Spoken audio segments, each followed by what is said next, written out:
दोस्तों, भारतीय शेयर बाजार में भयंकर हाहाकार लगातार गिरावटों की वजह से मचा हुआ है, क्योंकि बाजार के अंदर हायर लेवल से लेकर एक बड़ी गिरावट देखने को मिल रही है। अगर आप आंकड़ों के लिहाज से देखेंगे तो इंडेक्स में यानी कि निफ्टी में और सेंसेक्स में, यहां तक कि निफ्टी बैंक में, मिड कैप में, स्मॉल कैप में, सब में ऊपरी स्तरों पर एक अच्छी खासी गिरावट आती हुई दिखाई पड़ी है।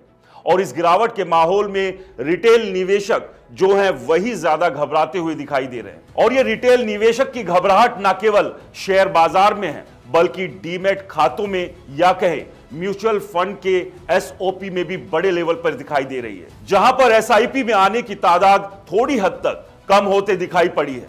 साथ ही साथ जो डीमैट की एक्टिव संख्या है, यानी कि जो एक्टिव डीमैट होल्डर्स हैं, उनकी संख्या के अंदर भी एक बड़ी भारी गिरावट आते हुए दिखाई पड़ रही है। तो आंकड़ों के लिहाज से कुछ चीजें आपके सामने रखता हूं। देश में सबसे बड़े अगर कुछ डीमैट कंपनियों की या फिर जो स्टॉक ब्रोकर है उनके खातों की बात की जाए तो सबसे पहला नाम आता है ग्रो का। करीब करीब देश के कुल डीमैट खातों का 1/4 हिस्सा जो है वो ग्रो के पास आता है। फिर दूसरे नंबर पर आता है जीरोधा, 17 से 18 के आसपास की हिस्सेदारी उसके पास है। फिर बारी आती है एंजल वन की, जो कि तीसरे ब्रोकर के तौर पर देश के सबसे बड़े ब्रोकर्स हैं।